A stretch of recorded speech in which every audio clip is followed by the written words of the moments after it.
Hey guys, Bios and Ramos. Typically, that's not what you hear when you open up this type of episode of NFL Game Picks Week 3. But typically, I'll be like, "Hey guys, welcome into Week 3 of NFL Game Picks with Chris Wright and Joey Gross. I'm Austin Ramos. Uh, we recorded last night, and the recording is entirely scuffed. It's videos hopping around, audio doesn't sync up at all with the video. It just it sucked. The video itself, like the recording, like us doing the podcast was great. Um, Chris and Joey got fired up at each other talking about the Bears, and yeah, it's just it's very unfortunate. It sucks when you go to post production and everything is bad. It's no one's fault. If anyone's to blame here, it's me. Computer just couldn't handle what we were doing yesterday, and it's unfortunate, but what can we do? It is what it is. But without further ado, let's get into some of the stuff here with the picks. So to make it a little more interesting for you guys, I'm gonna take you guys to the website that we use for these game picks, and that is NFLGamepicker.com.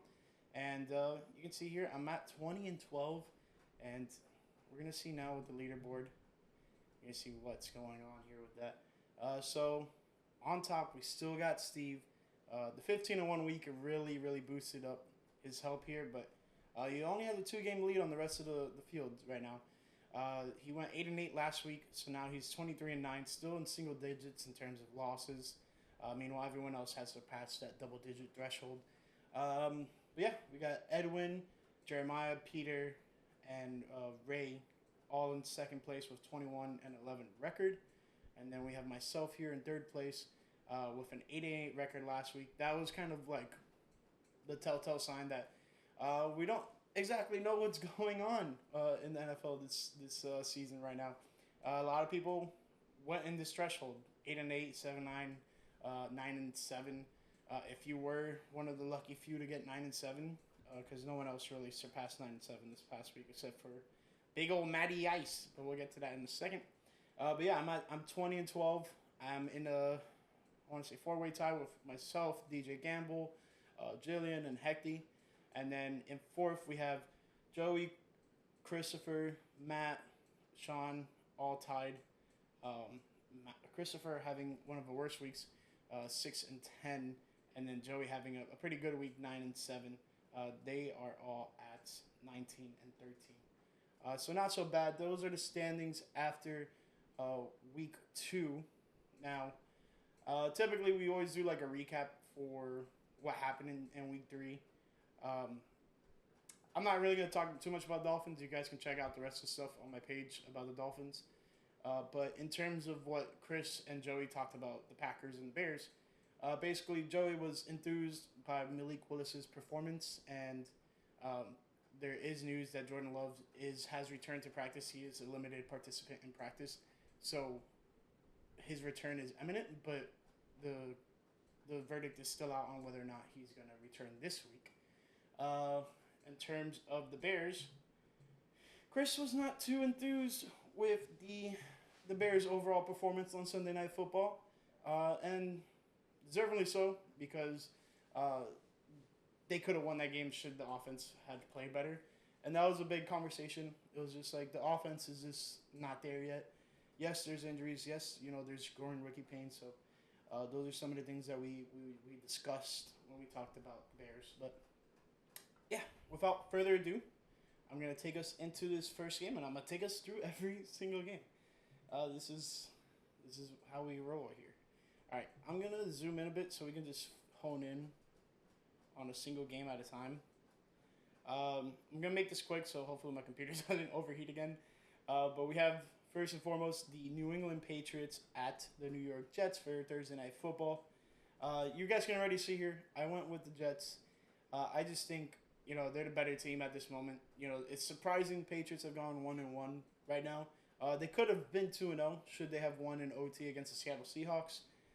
But, they got a good win against the Cincinnati Bengals. They fought tooth and nail with the Seattle Seahawks. So I expect them to have a pretty decent performance, but I don't think it's anything that will result in fielding a massive win here. I think the Jets open up their home game and really stick it to these New England Patriots. In terms of everyone else, we got Anthony, Chris. The only brave soul right now taking the Patriots is John Luca. Joey has not put in his picks, but when we were doing the picks yesterday, he did go with the New York Jets. All right, we're going to move on quickly to this Chicago game. This is the first game of the 1 o'clock window. Chicago versus Indianapolis Colts.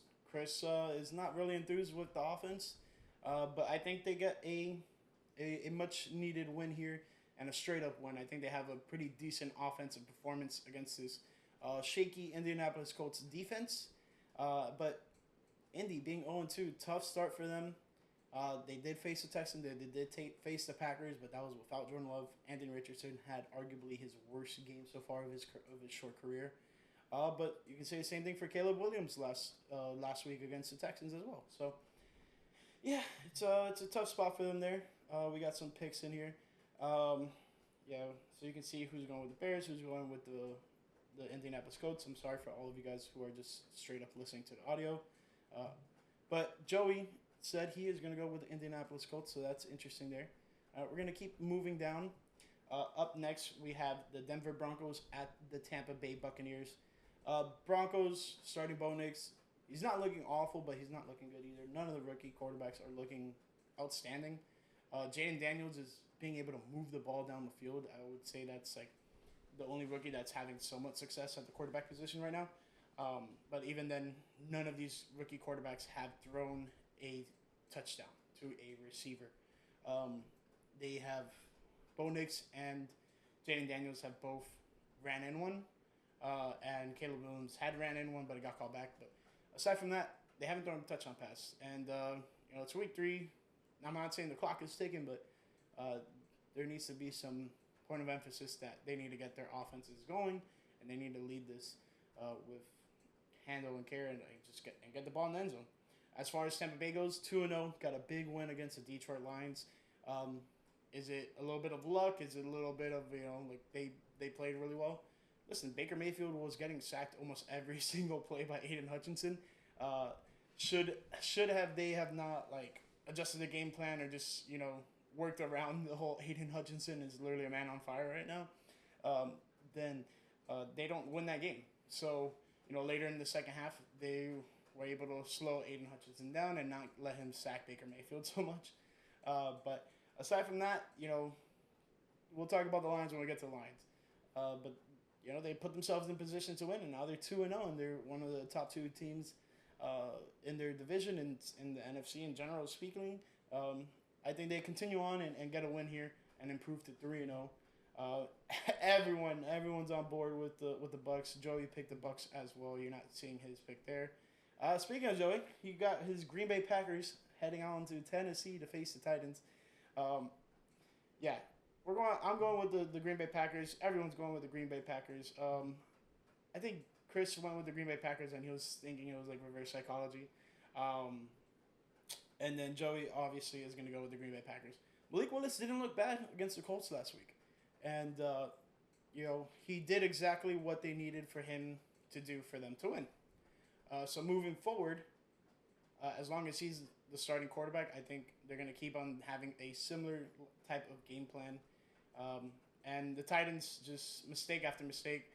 Hopefully, they keep on having their offensive woes with Will Levis making crucial mistakes heading on to this game. And then on top of that, heading into week 4 against my Miami Dolphins. But yeah, Malik Willis revenge game is as we're all toting it. He doesn't really care too much about it. He has no ill will towards his Titans team. He's actually pretty grateful that they gave a chance on him, but took a chance on him. But yeah, let's have some fun a little bit, right? Let's plot the revenge game, right? All right, let's gonna keep it moving. A lot of quick picks here. The video might be messing up as similar fashion as it did last night. If that's the case, I'm just gonna eat it, but. We're going to keep it pushing. We have the Houston Texans at the Minnesota Vikings. The Vikings are wearing their throwback uniforms. Both of these two teams are 2-0. I think this is a big-time matchup for both of these teams. I think it's bigger for the Vikings. than the Texans. But surprisingly so, the Texans have never won in Minnesota. Uh, I don't think they beat the Vikings ever, actually. I think they've played like 7 times and never won a single game. Some history there for you guys to know. Do they break that? I think they do. I think this Texans team is different. And but, the Vikings are no slouch. But we have to monitor the injury to Justin Jefferson. Obviously, Jordan Addison is out as well, too. So you got to take that into account. And I think Sam Darnold's little run right now comes to an end. He had a hot streak in Carolina when he played there a couple years back, and they didn't win a game after that. They got stunted and just never won another game after that. So interesting enough to see. But yeah, this Texans seems legit, but they also do have some injuries. Joe Mixon is one of the highlighted injuries. But let's look at some of the picks for everyone else. Chris is going with the Texans. So is Joey. Yeah, we have some people here picking Texans. Some picking the Vikings. Some brave souls here. Let's keep it moving. We have the Los Angeles Chargers at the Pittsburgh Steelers. Both teams are 2-0. I forgot who posted. I think it was ESPN. They did like contender, pretender for all these 2-0 teams. And Los Angeles Chargers were one of those teams that were listed as pretenders. And I agree. Aside from that, Justin Herbert is a little banged up. They are grounding and pounding the ball just as expected with Harbaugh. And it's working to their benefit. J.K. Dobbins is looking like one of the best running backs in fantasy in just the league in general. He's having a good season so far back there through the first 2 games. But this Pittsburgh team, I think they've been playing really well with Justin Fields at the helm. And if Justin keeps on playing like this, then the job is his. Like, I'm sorry. If the Pittsburgh Steelers are going to continuously win with Justin Fields at the helm and he's not making crucial mistakes. Yes, he's not putting gaudy numbers. We're not expecting him to do that. Plus, like, the offense built around him in Pittsburgh is not, the same as it would be here as my team, the Miami Dolphins. Like, you don't have Tyreek Hill and Jalen Waddle outside. You have George Pickens, you have Pat Freiermuth, and then you just got to rely on your running game and just get 3 yards per carry or so, and continuously get first downs. And they're not world beaters. They're not going to go in and beat any team in the NFL, but they're going to compete with everyone whenever they line up against each other. And that's what I think is going to happen here in this game. Some of these people think otherwise. Chris and Joey both went with the Chargers. You didn't see their picks there, but I remember from the video last night that they both went with the Chargers. I'm going with the Steelers. I just think, one, defensively, they're probably one of the better teams in the entire NFL. I mean, TJ Watt is just an absolute beast. And then offensively, as long as Fields is not making mistakes, they're going to be in a position to win that game. Moving forward, we have the New York Giants at the Cleveland Browns. Giants, how do you guys score 3 touchdowns and lose a game? Scored 3 touchdowns, kick no field goals. Well, they attempted an extra point with their punter, I believe. And then they went for 2 on every point because Graham Gano was injured heading into the game, and then he was a no-go in the game. It baffles me that, like, you play football to the highest level. You're an organization that's playing on the highest level of football, and the ignorance to have a backup plan for when you already knew that your kicker was hurt heading into the game baffles me. And then the Cleveland Browns played in a muggy game in Trevor Banks Stadium. We'll get to that when we talk about the Jaguars. But yeah, they went in and really shook up the Jaguars. I think everyone here is going with the Browns. No one is expecting the Giants to win. And they're going to continue to struggle throughout the season, and the expectancy is that they are going to be vying for the number 1 overall pick. It's too early to tell. 0-2, I've seen crazier things happen. But this is looking like one of those teams that are going to have one of those top draft picks, and they're going to have a crucial decision to make with their starting quarterback. But, you could either invest more in Daniel Jones by either one, trading these picks away and then getting just more draft capital down the line to see, another year with Daniel Jones, or I think you invest in the protection and try to get him a very beefy O-line. We'll see what happens there. But yeah, go Brownies on that one. Moving forward, we have the Philadelphia Eagles at the New Orleans Saints. Philly had a shocking loss to the Atlanta Falcons on Monday Night Football. And then they're going on to play probably the hottest team in the entire NFL in the New Orleans Saints. The Saints are 2-0 and have scored, I want to say, 91 points through the first 2 games of the year. We knew they were going to beat the Panthers. Like, that was no ifs, ands, and buts about it. But then they went into Dallas and stole the game early.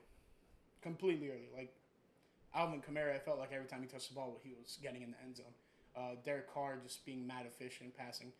So if the New Orleans Saints can keep up this play style against this Philadelphia defense, which hasn't really proved much throughout the first 2 games of the season, they're allowing over 20-something points, which more than likely, if you get more than 20, I want to say more than 24 points, more than likely in the NFL, you're going to win that game.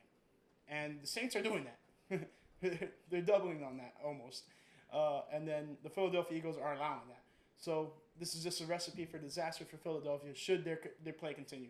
You know, I think Philadelphia is a great team, but defensively, I mean, Chauncey Gardner-Johnson, you can't dedicate a season to Kobe wearing the number 8 and then miss every open field tackle. Given he did make some big plays, stuffing the run, like there were some key plays that he did make, but you keep on getting burnt and you keep on missing open field tackles. So as long as that's still happening, I don't have faith in this Philadelphia team to come out on top. And I'm not even talking about the decision to pass the ball on 3rd and 3 with, I want to say, 1:40 left in the game. Or you by the time the play clock would have expired, you would have had 40 seconds left in the game. What are we doing? What are we doing, Philly? Run the ball, run out the clock, secure yourself a win. You ended up going for the field goal anyways. Kick the freaking ball and keep on ticking that clock. You're playing, yes, a team, but you're also playing the clock. And the clock was in your favor, and yes, I get it. He catches that ball, he gets that first down, or even better, he gets a touchdown, game's over. Guess what? He didn't catch the ball. Run the freaking ball. Keep that clock going. It's just how play goes. But this New Orleans Saints team should be interesting to see. Kind of split decision so far on our votes here. I think all of us, the guys here, me, Chris, and Joey, went with the New Orleans Saints. Just to keep things moving. We're not going to talk about this too long, but Bryce Young got benched in the Carolina Panthers. And the Las Vegas Raiders had a surprising comeback win against the Baltimore Ravens. So we could have easily been seeing an 0-2 matchup here on both sides. But luckily, Las Vegas came back and won in Baltimore. So another late early season collapse by the Baltimore Ravens at home. Gotta see what's going on there. We'll talk about them in a short while. But yeah, Carolina Panthers benched Bryce Young and starting Andy Dalton. You could, say that like Andy Dalton going in might produce a win here, might be shocking, but this is the Raiders. I believe this is their first home game. So I don't think they're going to lose in front of their home crowd like that. But everyone except Gianluca was going with the Las Vegas Raiders. All right, my favorite game of the week. We got the Miami Dolphins versus the Seattle Seahawks. So, though, by the way, that first Raiders game was the first 4 o'clock game of the week. Dolphins versus Seahawks. We already know what's going on with Tua. He did get moved to the IR. Skylar Thompson will be starting, so I'm expecting good things from Skylar Thompson. He doesn't have to be a world beater, but I want to see valuable play. I want to see, him getting the ball to the receivers with time, and not being negative plays, not getting sacks, not having dumb incompletions, not turning over the ball.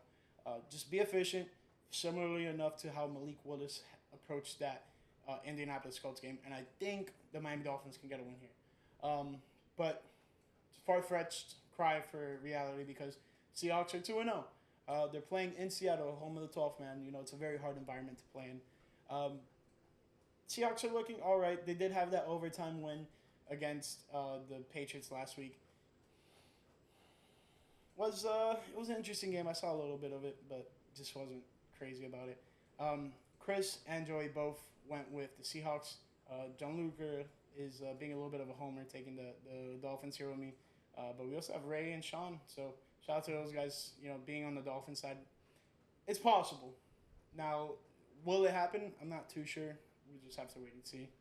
But keeping it moving, we have the Baltimore Ravens at the Dallas Cowboys. Who would have thought that the Baltimore Ravens would be 0-2 heading into Week 3 of the season? They had their Week 1 matchup against the Kansas City Chiefs. Fine, that's a loss there. It happened, but it was a close game.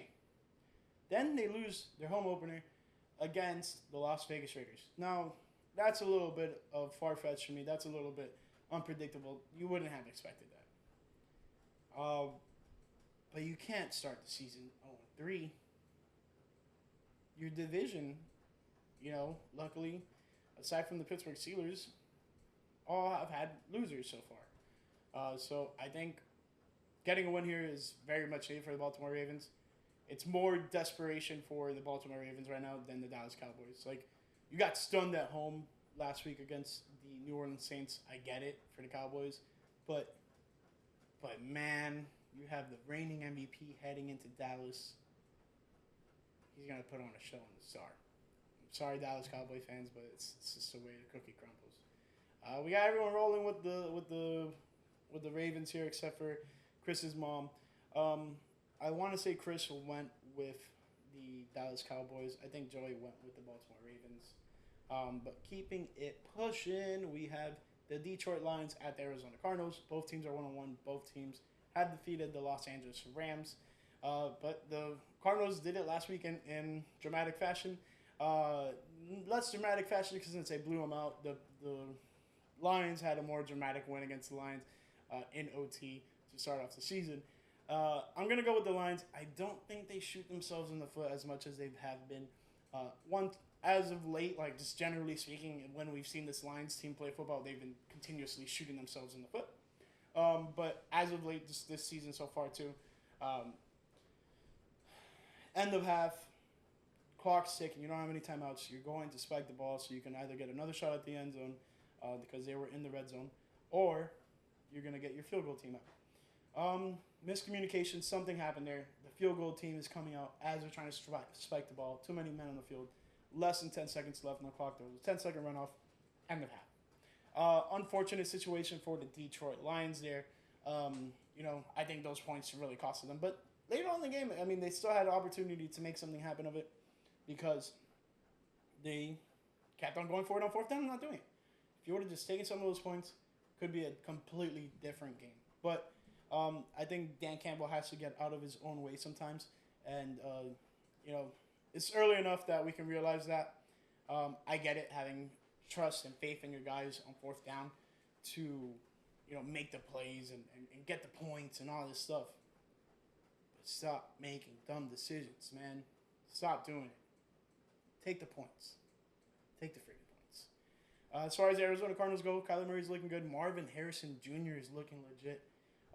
If you guys didn't watch the game or didn't see any of the highlights, he had a long touchdown against the Rams. He had caught it, made some defenders miss, and then they finally started catching up to him right when he was getting to the goal line, and he stretched like Michael Jordan in Space Jam to get that touchdown.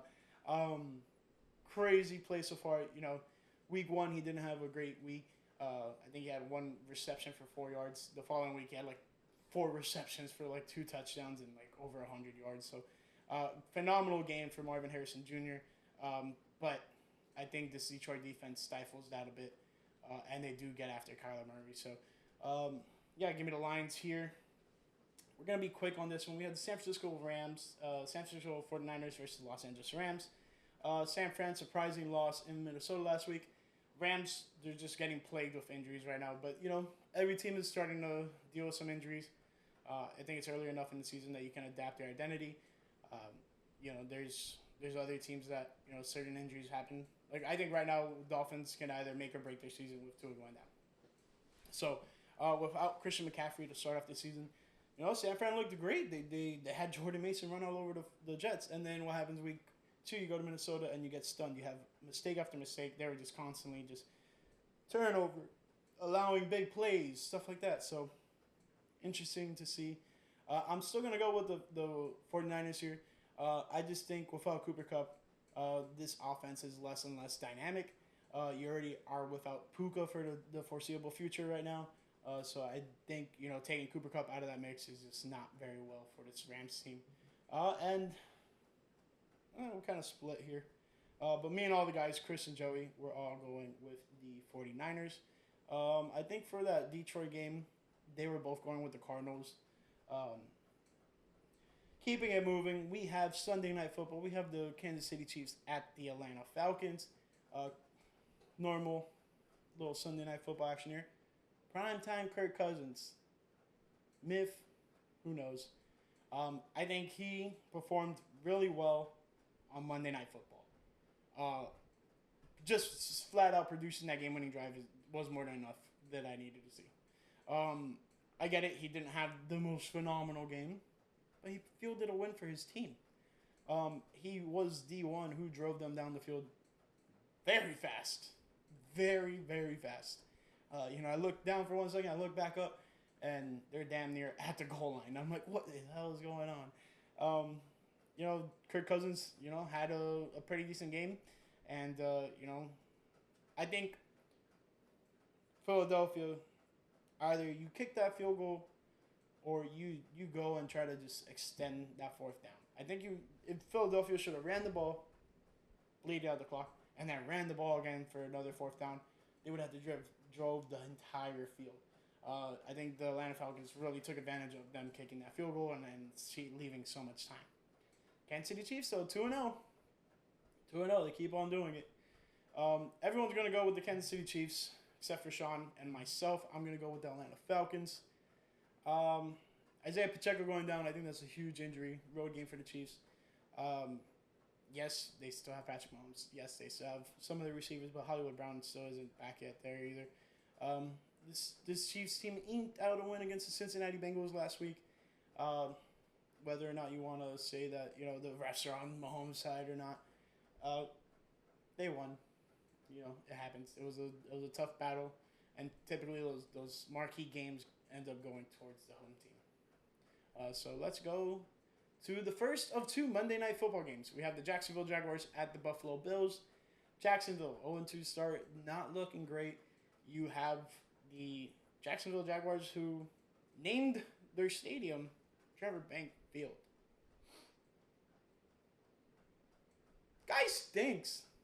Why are you naming a field after him? Guy hasn't won a game in seven. He's lost 7 consecutive games. He's not a winner. Yes, this guy won all through high school and college. He can't get it done in the pros. Talent's there in Jacksonville. You saw when they bolstered that offense, when they bolstered that team in general, they went to the playoffs. They came back and won in a crazy playoff game against the Chargers. Came back, I think it was down 27 points or something like that. There's been flashes here. But as of late, man, he's stunk. And the audacity to give that man a crazy contract like that. And then name the stadium. I get it. It's like a marketing thing, but naming the stadium after him. Guy stinks.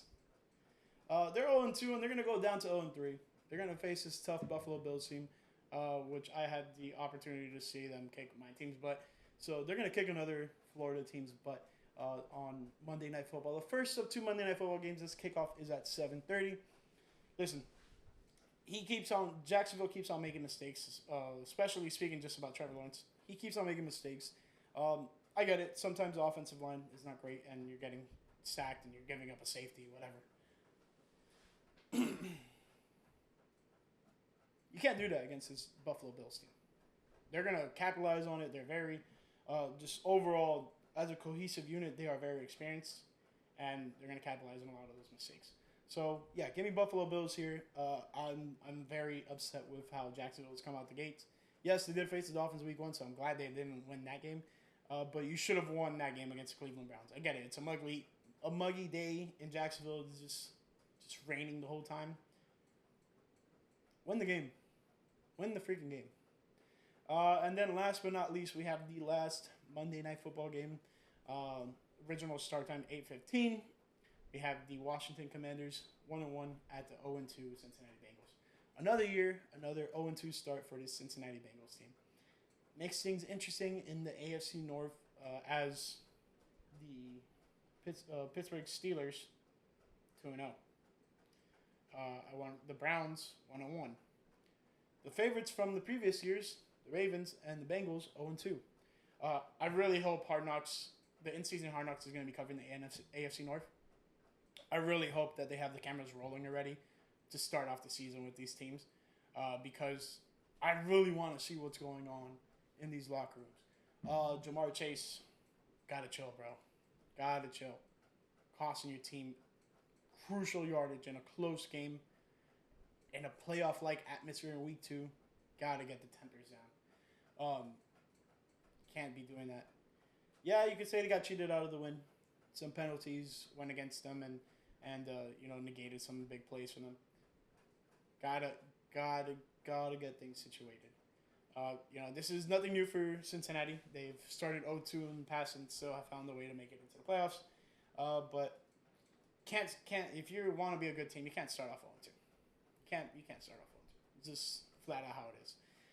The Washington Commanders 1-1. It could have easily been 0-2 had the Giants actually fielded their kicker. No pun intended there. But yeah, the Washington Commanders got a win solely by kicking field goals. I remember there was one time that the Dolphins almost beat the New York Jets doing the same thing. It would have been funny, but they actually did it. They didn't score a single touchdown. The Giants scored 3 touchdowns, resulting in 18 points, and the Washington Commanders kicked, I want to say, 7 field goals, and got 21 points, and ended up with the win. I don't think it's enough to beat the Cincinnati Bengals team. Something's got to give. Cincinnati having a home game early on this season, primetime game, Monday Night Football. Give the Bengals the win there. I think it's going to be a tough atmosphere for the rookie, Jaden Daniels. Let's see if he throws a touchdown pass. Chris mentioned a lot during this podcast that the rookies have not thrown touchdown passes. I touched on it a little bit here. I think in this game he has to find a way to get into the end zone by throwing a touchdown pass. So let's see. Let's see how these rookie quarterbacks play. But as far as everything else goes, that's pretty much it in terms of game picks. Appreciate you guys for watching. Appreciate you guys for listening if you guys are just solely listening to audio. Yeah, I don't know what to tell you guys. It sucks that this recording setup has been unfortunately failing me. So I'm going to make some adjustments and hopefully come back with a vengeance. Anyways, thank you guys for watching, and I'll catch you in the next one. And we'll catch you for week 4. Peace.